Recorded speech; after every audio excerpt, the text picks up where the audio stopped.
নিয়ে চলে এলাম। আর কালকে বলেছিলাম করে দিয়েছি, তাই বেটিকে আগে বলে যেহেতু অনেক হয় না এত কাজ করার ওষুধটা দিয়ে দিলাম। এবার সন্ধ্যেবেলা আমাদের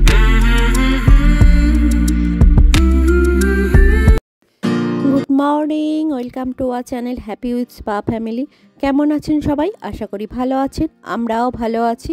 আর একটা ভিডিও নিয়ে চলে এলাম, আশা করি আপনাদের ভালো লাগবে। এখন সকালবেলা আমি রুটি করছি। আর কালকে বলেছিলাম যে রাজমাটা করব, কালকে আর করা হয়নি যেহেতু বাইরে আমরা ডিনার করেছি, সেই জন্য সেই তরকারিটা সকালের দিকে করে নিলাম। এদিকে বেটু উঠে গেছে, বেটুকে কোলে নিয়ে রান্নাটা করছি, যেহেতু কিছুটা রান্না শুরু করে দিয়েছি তাই বেটুকে কোলে নিয়ে বেটুকে এই দেখো টেবিলে বসিয়ে দিয়েছি। বেটু একটু বসে আছে, এরপর ব্রাশ করাবো বেটুকে। রান্নার মাঝে চলে এলাম, বেটুকে একটু সেরিগ্রো খাইয়ে দেবো। আর বেটুর হাতে ফ্রুটি দেখো, বলছে ফ্রুটি খাবো। আমি আগে সেরিগ্রো খাওয়াবো, তারপর ফ্রুটি খাবো। এই যে বদমাইশি করছে। তোমাদের আদি কিরম দুষ্টুমি করছে দেখো। হাতে কি আছে দেখি দাও, কি আছে হাতে তোমার, দেখেছো? আগে বলো সেরিগ্রো খেতে, সবাই বলছে দেখো, বলছে সেরিগ্রো খেতে হবে আগে। রান্না হয়ে গেছে, মিস্টার খেয়েও কোর্টে চলে গেছে, বাচ্চা 11টা 5। এদিকে আমার স্নান হয়ে গেছে, এখন আমি যাচ্ছি পুজো করতে। পুজোটা বেশ নির্ঝঞ্ঝাটে করলেই ভালো লাগে, তাড়াহুড়োর মধ্যে পুজো করতে একদম ভালো লাগে না। সেই জন্য আর যেহেতু ঠান্ডাটাও পড়েছে তাই রান্নাটা করে মিস্টার চলে গেলে, এখন যেহেতু মাম্মারও ছুটি আছে সেই জন্য ধীরে সুস্থে পুজোটা করব। বেটু মাম্মার কাছে আছে, সেটাকে আজকে আমি ঠাকুর ঘরে অনেক দিন পর এলাম, প্রায় 16 দিন পর এলাম আজকে ঠাকুরঘরের অবস্থা তো যা তা, আসলে অসৌচ চলছিল আমাদের, কিন্তু কী আর বলবো, সেই জন্য বলে নিয়ে নিরামিষ খাচ্ছিলাম আমরা সবাই। এটা দেখিয়েছো, কারণটা আর বলা হয়নি কো। আজকে মিস্টার সকালেই ফুল এনে দিয়েছে, অনেক ফুল এনে দিয়েছে আজকে, তাই ঠাকুরঘরটা পরিষ্কার করব। সিংহাসনটা মানে বেদিটাকে, যে কাপড়টা আসনটা পাতা থাকে সেই আসনটা তুলে ভালো করে পরিষ্কার করব, যেহেতু অনেক দিন ঠাকুরঘরে আসাও হয়নি সেই জন্য। আর এটা তাড়াহুড়ো করে করাও যাবে না। আমি কিন্তু মিস্টার থাকতেই স্নান পুজোটা করিনি, যেহেতু এখন মাম্মা ছুটি আছে সেই জন্য অসুবিধা হয় না। বেটু মাম্মার কাছে আছে, তবে কতক্ষণ থাকবে জানি না, মা করে ঠিক ওপরে চলে আসবে দেখবে। যাই হোক, সে আসুক। ঠান্ডায় বেশ রোদ্দুরে, ছাদেতে না খুব সুন্দর রোদ্দুর আসে, কিন্তু ওই অতটা উঁচুতে আর আসা হয় না। এই পুজো করতেই আসি একবার, আর জামা কাপড় যদি শুকোতে দিই, যদি প্রচুর জামা কাপড় থাকে তখন একবার আসি আর তুলতে আসি, সেই জন্য সেরমভাবে আর ছাদে আসা হয় না কো। যদি বেটু আসে একটু খেলবে ছাদেতে, শীতকালে ছাদে বেশ ভালোই লাগে। চলো, মোটামুটি পরিষ্কার হয়ে গেছে, আগে বাসনগুলোকে মেজে নিই। বাসনগুলো একটু রোদে শুকোতে দিয়ে দিলে তাহলে জলটাও ঝরে যাবে, তার সেই ফাঁকে আমি ঘরটা মুছে নেব। চলো বাসনগুলো নিয়ে বাইরে যেয়ে দেখো বেটু কিন্তু বলতেই চলে এসেছে, মামাও আসবে একটু পরে। এই যে বেটু বেশ খেলে এখানে, জানো তো, ঘুরে ছাদটা না আমাদের অনেকটা, তো বেটু খুব ভালো খেলে, কিন্তু ওকে একা রাখি না, যেহেতু কলটা আছে, কলের ওই জলের নেশাও আছে জানো তো, যে পা দেয়, সেই জন্যই কলটা নিজে খুলতে পারে, সেই জন্য এই দিকটা আসে না, ওই দিকে দরজাটা খুলে দিই। কিন্তু আমি যেহেতু বাসনগুলো মাজবো, দরজাটা খুলেছি, তাই ওকে বলছি চল আমার সঙ্গে। ভীষণ জলের নেশাও, জলে পা দেবে, পা দিয়ে সে কাদা হয়ে যায়। চলো, আমি বাসনটা মাজা হয়ে গেছে, আমি এখন ঘরটা মুছে নিই, ঠাকুর ঘরটা। বেটু ততক্ষণে খেলুক। এই দেখো বেটু গুরু খেলে, কারণ খুব সুন্দর খেলে, কিন্তু এই সময় দেওয়া হয় না জানো তো। ওকে যদি সময় দিই তাহলে ও খেলবে, কিন্তু এই সময়টাই পাওয়া যায় না কো। সব এত কাজ করার পর তখন আর ভালো লাগে না, বেটুকে নিয়ে বিছানাতেই বসে, ছাদে বসে খেলা আর এখন আর হয় না কো।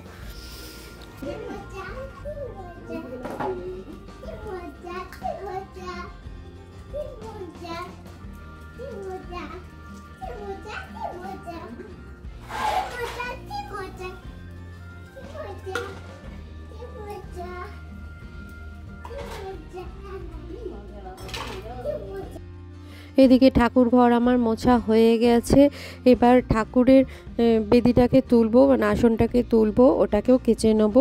সেটা তুলে নতুন একটা আসন পাতবো, ঠাকুরের বসার, ঠাকুর পাতার যে আসনটা আছে সেটা পাতবো।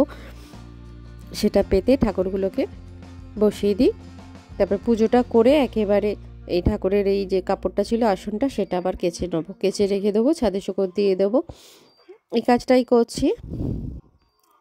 আজকে অনেকটা সময় লাগবে পুজো করতে, সেই জন্যেই আমি নিচের সব কাজ করে তবে ওপরে ঠাকুর পুজো করব বলে চলে এসেছি।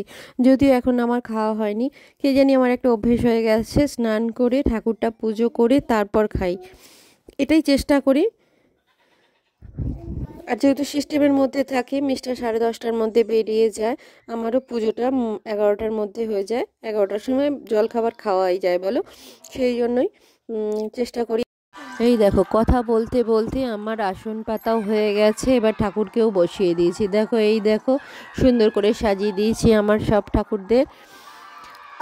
আর কোনো দিন যদি ইচ্ছা করে ওপরে উঠি, তাহলে তখন দেখবে কেউ না কেউ নিচে বেল বাজাচ্ছে, হয় অ্যামাজন থেকে আসছে, নয়তো মিস্টারের কোর্ট থেকে আসে।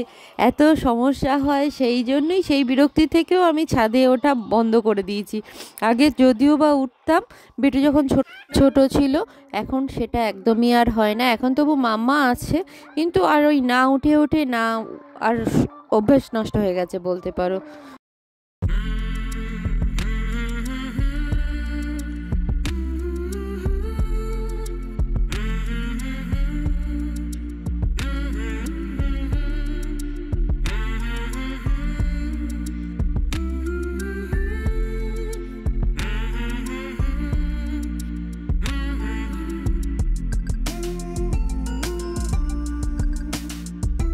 দেখো, পুজোও হয়ে গেছে, এবার ঠাকুরের আসনটাকে চিনে এদিকে মাম্মা চলে এসেছে, মাম্মাকে প্রসাদটা দিয়ে দিলাম। এবার বেটু দেখেছো, এই জলের সামনে দাঁড়িয়ে আছে সোজা। বেটুকে যতই বলে, জন্যই তো বেটুকে যদি চোখের সামনে না রেখে, জলে না স্লিপ খেয়ে পড়েও যায়, যেহেতু এটা টাইলস পাতা রয়েছে আমাদের ছাদটা, জলে এবার ছোটাছুটি করবে তখন পড়ে যাবে, সেই জন্য জলের কাছে যেতে বারণ করি। কিন্তু ওই কল খোলা আছে, জল ভরে আছে, সেই জলের কাছেই ও দাঁড়িয়ে আছে। ছোট ছেলে তো এটাই ভয় লাগে, ব্যালেন্স হয় না, পড়ে গেলে তো খুব লাগবে। এখন আবার শীতকাল। চলো, হয়ে গেছে ওপরের কাজ। আমি কিন্তু এখনও বিছানা গুছাইনি জানো, ওই চলে গিয়েছিলাম, পুজোটা করে নিলাম। এখন বাজছে 11:30 মতো। চলো বিছানাটা গুছিয়ে নিই। বেটু এখন ফোন দেখছে একটু। এই বিছানাটা গুছিয়ে বেটুকে স্নান করিয়ে দেবো। আবার রান্নাঘরও পরিষ্কার করা হয়নি কো, রান্নাঘর পরিষ্কার করবো, কাজ আছে প্রচুরই। ওই আস্তে আস্তে করতে হয়, ধীরে সুস্থে করবো, এই সময় নেই, এই যে তাড়া নেই যে এই কাজগুলো এবার আমার নিজের মতো করে সময় বুঝে করব। চল, এদিকে আমার খাওয়া হয়ে গেছে। আজ খেলাম দুধ মুসলিটা খেতে খুব ভালোই লাগছে। কর্নফ্লেক্সটা খেতে ভালো লাগতো না খুব একটা, এটা একটা বেশ ভালোই, অনেক রকমের সিডস থাকে, নাটস থাকে, অনেক কিছু। এটা খেতে খুব খারাপ লাগছে না, মাম্মাও দেখছি খাচ্ছে, বলছে ভালোই। চলো, আর শীতকালে জানো তো বিছানাতে প্রচুর জিনিসপত্র, মশারি থেকে আরম্ভ করে, মশারি টাঙালে বেশ একটু ঠান্ডাটাও কম লাগে জানো তো। আগে আমরা মশারি টাঙাতাম না কো, ইদানিং। আর এখন একটা মশাও দেখি কোথা থেকে চলে আসে, শীতকালে এত মশা কোথা থেকে আসে কে জানে। সন্ধেবেলার দিকটাতেও থাকছে দেখছি, সেই জন্যই মিস্টার বলে তাকে অল আউট, সারাদিন অল আউট জ্বালিয়ে রাখবো, তাই মশারিটা বের করেছি। আর দেখছি মশারির ভেতরে ঠান্ডাটাও কম লাগছে, ভালোই লাগছে বেশ, তাই মশারিটা এখন টাঙাই। কিন্তু মশারি টাঙালে কি হবে, এই যে গোছানো খাটনিটা আমার থাকে, এই মশারি সুন্দর করে গুছিয়ে রাখি, নাহলে কীরকম লাগে। সেই কাজগুলোই আমি এখন করছি, চলো করে নিই। আর মাম্মা যদি স্কুল ছুটি থাকে, এই দুটোতে মিলে বেটুটা এখন খুব দুষ্টু হয়েছে জানো তো, দিদির পিছন একেবারে দিদিকে পুরো অতিষ্ঠ করে দিচ্ছে দিদিকে। আর দিদিও কীরকম চেঁচাচ্ছে, আসলে দিদি তো স্কুল থাকে, পড়াশোনা থেকে পড়তে যায়, আসার সময় পায় নাই, বাড়িতে দুজনে মিলে, আর আমি তো যেন অস্থির হয়ে পড়ছি দুজনকে সামলাতে।